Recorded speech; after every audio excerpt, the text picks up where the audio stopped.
Bien-aimés dans le Seigneur, nous vous saluons tous au nom de notre Seigneur Sauveur Jésus-Christ qui nous a donné cette opportunité afin que nous puissions parler encore sur les couples. Comme vous le savez, moi je suis votre serviteur, pasteur Emmanuel Kabongo, et je suis accompagné de mon épouse, votre humble servante, Maman Nathalie Kabongo. Je vous salue tous au nom de notre Seigneur et Sauveur Jésus-Christ. Je crois bien que nous devenons maintenant très familiers dans vos familles parce que vous nous suivez de temps en temps sur vos petits écrans ou bien sur les nets. Mais aujourd'hui, nous avons amené un thème aussi important. Comme vous le savez, nous parlons plus de couples mariés, et il y a des fois que nous donnons aussi les conseils aux couples fiancés. Et notre but que nous poursuivons est de voir les couples vivre d'une façon heureuse, parce que nous savons qu'aujourd'hui, il y a beaucoup de mariages qui connaissent les problèmes, et Dieu nous a mis à cœur de partager avec vous certains thèmes qui font aujourd'hui sujet des conflits dans les mariages. Et aujourd'hui, ce que nous voulons traiter, nous voulons parler donc de l'hypocrisie dans les couples, l'hypocrisie dans les mariages. Et vous savez, il y a beaucoup de couples aujourd'hui, il y a beaucoup de mariages aujourd'hui qui n'aboutissent pas tout simplement parce que l'un ou l'autre était hypocrite. Et je pense qu'aujourd'hui, nous allons développer ces points. Si vous vous retrouvez, ça vous concerne, je pense que vous aurez notre numéro. Et si vous avez le temps, vous pouvez toujours nous appeler comme vous l'avez toujours fait. Les gens qui se sentent vraiment touchés, qui se sentent vraiment intéressés par nos sujets, ils nous appellent de temps en temps et nous sommes prêts à donner les conseils lorsque le Seigneur nous donne le temps. Donc, avant tout, j'aimerais que vous puissiez savoir qu'un hypocrite, c'est qui? Un hypocrite, c'est quelqu'un qui ne vit pas réellement ce qu'il est au fond de son cœur. Il ne vit pas réellement sa nature, et voire même son caractère est différent de ce qu'il affiche devant la personne qu'il aime. Ça peut être dans le mariage, comme nous développons ce sujet-là, c'est pour le mariage. Donc vous êtes dans le mariage, mais vous ne parvenez pas à afficher votre nature, ce que vous êtes réellement. Vous ne parvenez pas à donner ce que vous êtes comme image intérieure. Donc dehors, on voit une autre personne, mais à l'intérieur du cœur, il y a une autre qui vit là-bas. Donc ça peut être par les paroles d'amour, mais dans le cœur, quand on vous voit comme ça, dans le cœur il y a la haine. Ça peut être par les cadeaux que vous faites, parfois vous donnez des cadeaux, mais ces cadeaux-là ne traduisent pas réellement ce que vous êtes. Voilà le sujet que nous voulons développer aujourd'hui, et je pense que le Seigneur vous assistera, le Seigneur vous montrera tout ce que nous sommes en train de développer ici. Si ça concerne votre cas, si ça concerne votre couple, nous allons vous aider. Et avec l'aide du Saint-Esprit, nous croyons que le Seigneur est capable d'amener quand même la paix dans votre foyer. Le Seigneur est capable de toucher le cœur de celui qui est concerné afin qu'il puisse changer. Je ne sais pas si maman a quelque chose à dire là-dessus. Et enfin, nous allons continuer. Ensuite, nous allons continuer. Oui, je ne peux pas manquer vraiment de parler sur l'hypocrisie. Nous rencontrons beaucoup de gens dans ce monde qui vivent vraiment dans l'hypocrisie. L'hypocrite, c'est qui? C'est celui qui a porté le voile, c'est lui qui a porté le masque. Donc la personne que tu vois n'est pas... Je m'excuse beaucoup, j'ai un peu de la grippe, mais pour le Seigneur, on va toujours travailler. L'hypocrite, c'est celui qui reflète une autre personnalité qui sait qu'elle est réellement. Donc tu vois la personne, tu te dis, oh cette personne, elle est vraiment douce. Oh cette personne, elle est gentille. Mais en réalité, elle n'est pas la personne gentille que tu vois. Derrière la gentillesse, il y a l'arrogance. Derrière, elle te montre la douceur. Toi, tu vois seulement, oh non, c'est une personne douce. Mais elle fait ça pour un objectif. Elle est en train de chercher quelque chose derrière tout ce qu'elle te montre là. Donc c'est une personne qui ne sait pas vraiment montrer aux autres ce qu'elle est réellement. Cette personne-là peut cacher et peut avoir plusieurs facettes dans sa vie. C'est comme ça que parfois quand quelque chose arrive, les personnes s'étonnent, se disent, est-ce que c'est réellement cette sœur-là? Est-ce que c'est réellement ce frère-là? Parce qu'on les connaît d'une autre manière. Peut-être que là-bas, la chose qui s'est passée, qu'on a montré sa face en tant que violent, mais à l'église, on les connaît comme un frère très doux, un frère très respectueux. Mais les gens maintenant s'étonnent. Est-ce que c'est réellement lui? C'est lui. Mais à l'église, il est peut-être en train de donner une autre image de sa vie ou de sa personne. Donc l'hypocrisie est vraiment à un niveau très élevé dans nos jours.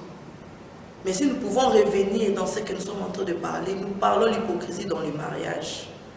Oui, mes bien-aimés, ce n'est pas facile de vivre avec un hypocrite. Ce n'est pas facile de vivre avec une hypocrite dans la maison. Parce que dans nos foyers, nous voulons des gens qui vivent en harmonie, des gens qui vivent dans la sincérité.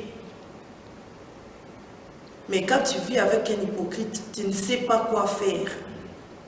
Parce qu'il peut te dire aujourd'hui, oui, j'accepte la décision que tu as prise, j'accepte. Mais au fond de lui ou au fond d'elle, il y a quelque chose qui est caché.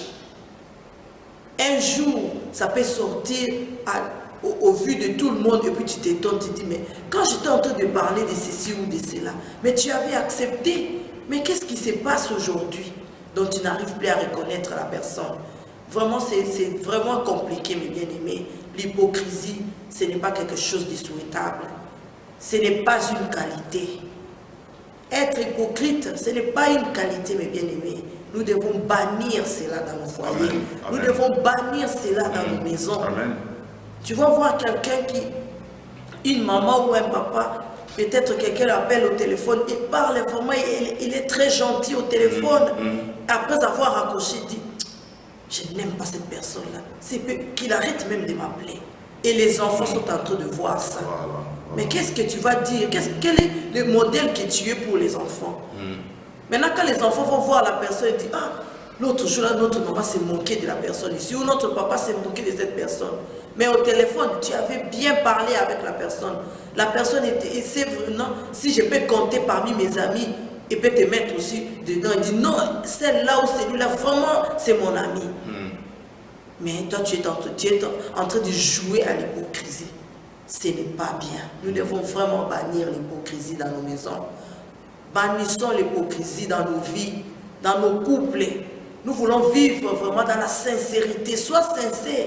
Quand tu ne veux pas quelque chose, dis à ton conjoint, à ta conjointe, ça vraiment, moi je ne marche pas, je ne suis pas d'accord. Et Amen. Explique pourquoi tu n'es pas d'accord. Peut-être que ton conjoint est... Peut-être qu'il ne sait pas pourquoi il a pris cette décision. Mais toi, tu peux aussi l'aider. Mais il ne faut pas seulement accepter pour faire plaisir. Et puis par après, tu es en train de murmurer. Ça, ce n'est pas normal. Ça, c'est l'hypocrisie. Nous devons bannir cela. Ce n'est pas normal. Voilà. Je pense que maman a longuement parlé là-dessus. Même la Bible nous dit que votre oui soit oui et que votre non soit non. Donc cela ne concerne pas seulement les hommes qui peuvent dire non, même les femmes aussi peuvent dire non à quelque chose si cela n'est pas dans le bon sens. Parce que très souvent, quand nous parlons de la soumission, nous croyons que la femme est esclave. La femme n'est pas esclave. Elle peut aussi donc donner son opinion sur un problème quelconque. Elle peut aussi refléter ce qui se passe dans son cœur. Et je pense que notre Dieu condamne même l'hypocrisie. Dieu aime le monde. Dieu, nous soyons hypocrites et surtout dans les mariages. Nous devons construire notre mariage sur deux valeurs très très importantes que nous parlons dans la Bible, c'est sur l'amour et la soumission. Donc là où il y a l'amour, nous ne pouvons pas vivre dans l'hypocrisie. Car l'amour peut parler de tout, l'amour peut parler d'une façon claire, l'amour, on cherche toujours à faire le bien pour la personne que l'on aime. Mais malheureusement, aujourd'hui, nous trouverons des couples qui vivent sous cette hypocrisie-là dont on parle ici. Mais Jésus, reprochant les pharisiens, il dit que malheur à vous les pharisiens, vous nettoyez l'extérieur de la coupe alors que l'intérieur est plein de rapines. C'est ce qui se passe aujourd'hui dans le cœur de beaucoup de gens. Il y a des gens qui se disent enfants de Dieu, Quand bien même ils sont entrés dans le mariage, mais il y a l'hypocrisie. Vous savez, l'hypocrisie, il y a des gens qui aiment jouer cela au moment des fiançailles. Lorsqu'ils sont fiancés, ils peuvent jouer à l'hypocrisie parce qu'ils sont en train de poursuivre quelque chose. Et de la même façon aussi dans le mariage, un hypocrite est en train de poursuivre un intérêt quelconque. Il est en train donc de cacher son moi intérieur. Il est en train de cacher sa personnalité pour poursuivre quelque chose chez la personne qu'elle est en train, donc à qui elle manifeste cette attitude-là d'hypocrisie. Donc, vous savez, dans la Bible, on peut prendre le cas, par exemple, de Samson avec sa femme Delilah. Vous connaissez comment est-ce que Delilah était en train de jouer tout le jeu possible pour pouvoir connaître la provenance de la puissance de Samson. Donc Samson avait caché pendant plusieurs moments, mais Delilah avait fait tout pour pouvoir arracher les secrets de Samson. Donc elle poursuivait quelque chose. En quelque sorte, ce n'était pas le mariage selon la Bible, ce n'était pas le mariage selon la volonté de Dieu. Donc quelque part, nous voyons que cette femme est en train de poursuivre quelque chose chez Samson. Aujourd'hui aussi nous savons, ça peut être un homme, ça peut être une femme qui est en train de poursuivre quelque chose et il joue ou bien elle joue à l'hypocrisie pour pouvoir obtenir cela. Donc nous devons bannir l'hypocrisie dans les mariages. Nous savons que notre Dieu est capable d'aider aussi une personne, quel que soit le temps que tu as commencé cette hypocrisie-là. Aujourd'hui, si tu prends la décision de changer, dire que non, en tout cas, à cause de ce message que j'ai suivi, je vais changer, je vais être transparent, je vais être transparente. Le Seigneur est capable de faire quelque chose. Ce n'est pas pour rien qu'il nous a envoyé le Saint-Esprit. Si toi, aujourd'hui, tu ne peux pas changer, mais le Saint-Esprit est capable de jouer un grand rôle dans ta vie pour que tu puisses changer. Donc voilà, nous disons que notre Dieu n'aime pas l'hypocrisie. Nous avons quelques versets que nous allons vous lire parce que cette émission, c'était une émission chrétienne. Nous aimerions quand même lire dans la Bible, dans le livre des psaumes. Maman, c'est le livre.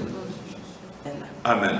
Je pense que maman va lire encore afin que nous puissions comprendre ce que la Bible nous dit, ce que le psalmiste est en train de nous dire dans ces versets.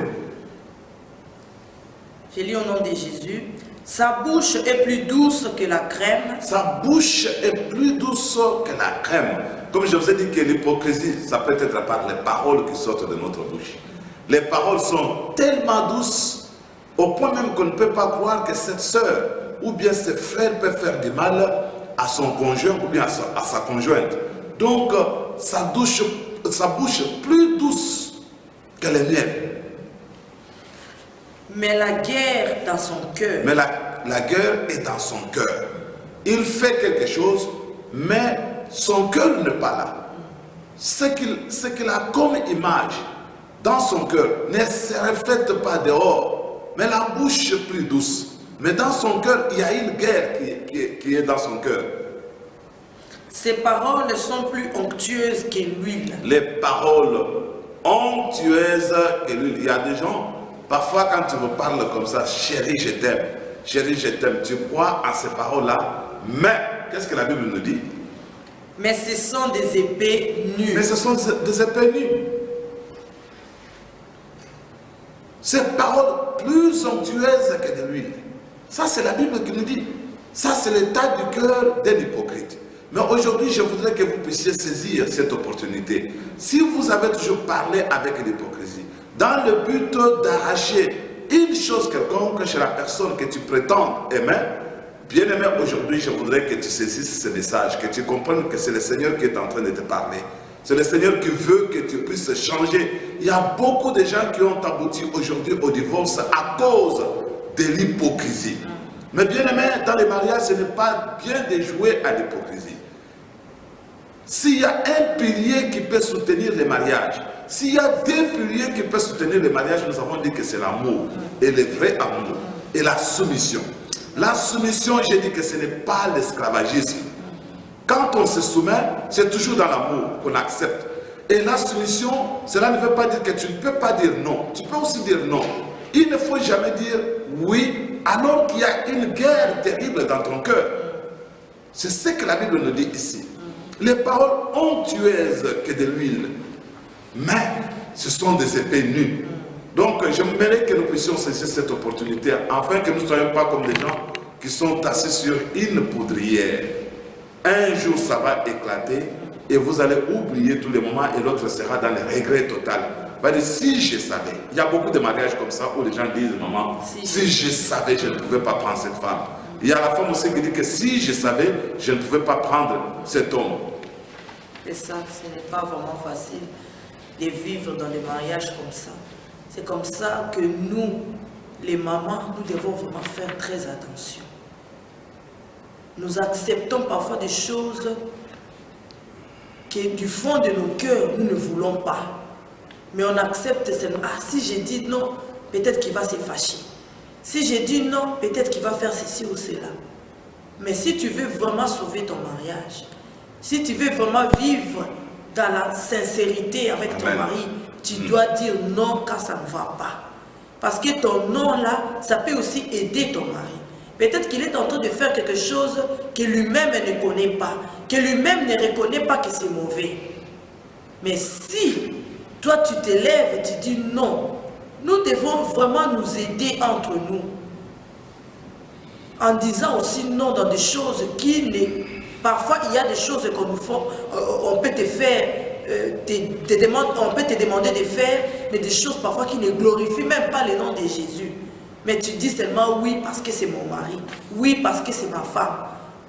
Non, nous devons apprendre à dire non. Il ne faut pas vivre dans l'hypocrisie. Parce qu'il y a des gens parfois, dans les quartiers là où ils vivent, on ne peut pas connaître que cette personne-là est chrétienne. Parfois même dans la belle famille, on ne connaît même pas que toi tu es chrétienne. Mais comment tu vas aider ta famille? Comment tu vas aider ton mari? Comment tu vas aider ta belle famille? Arrêtons, nous devons vraiment bannir l'hypocrisie dans nos maisons, l'hypocrisie dans nos familles. Apprenons à accepter quelque chose. Si réellement tu es sûr, tu dis oui. Mais si tu n'es pas sûr, tu dois apprendre à parler. Tu dois apprendre à dévoiler ton intérieur.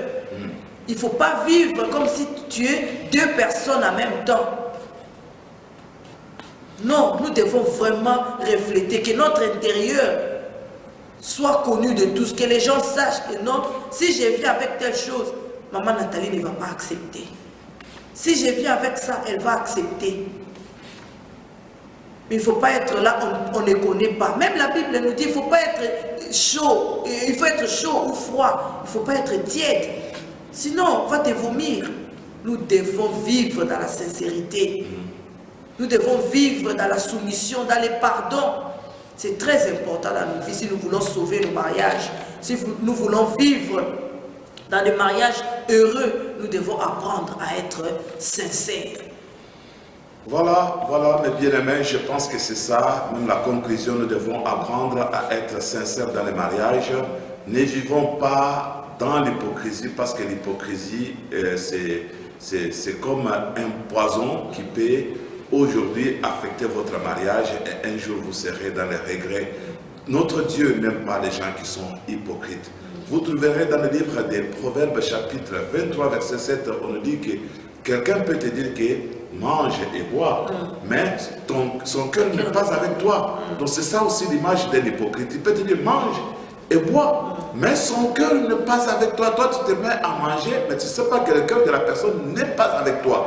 Donc aujourd'hui nous devons saisir cette opportunité-là, comprendre que l'hypocrisie n'est pas bonne pour les enfants de Dieu. L'hypocrisie n'est pas bonne pour les enfants de Dieu.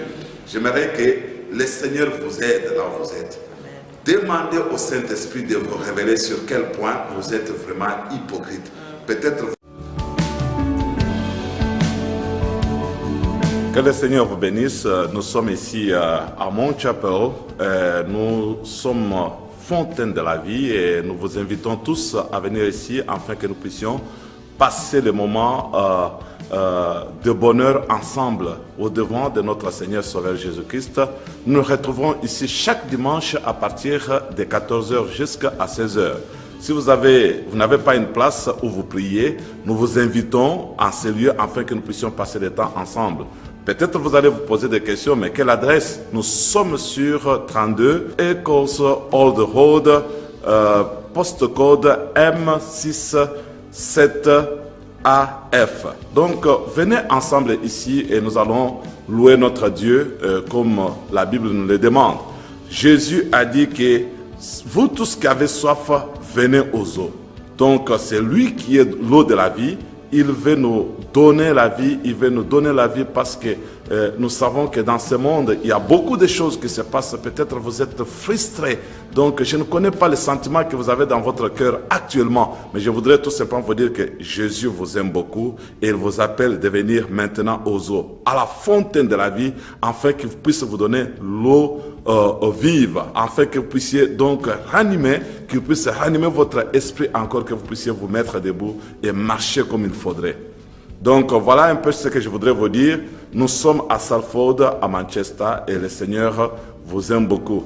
Bien-aimés, I'd like just to tell you, my brother and sister, that we are here in Fountain of Life. We have started our prayer meeting every Sunday from 2 to 4. If you have time, you can come here and worship with us. And I believe that our Lord who loves you, our Lord who gave his life for you, is still waiting you for you in this place. You can come and worship with us, and we believe that everything you need, God will give you it. God bless you. Hi everyone, my name's Jonathan. I'm one of the worship leaders here at Mount Chapel in Salford, and I want to encourage you guys to come to the Fountain of Life service from 2 p.m. to 4 p.m. every Sunday at Mount Chapel, which is on 32 Eccles Old Road, M6 7AF. It's time to come together, worship, fellowship together in a French-speaking service, and Jesus said that He's the fountain of life and He wants to pour out His Spirit on anyone that comes to Him.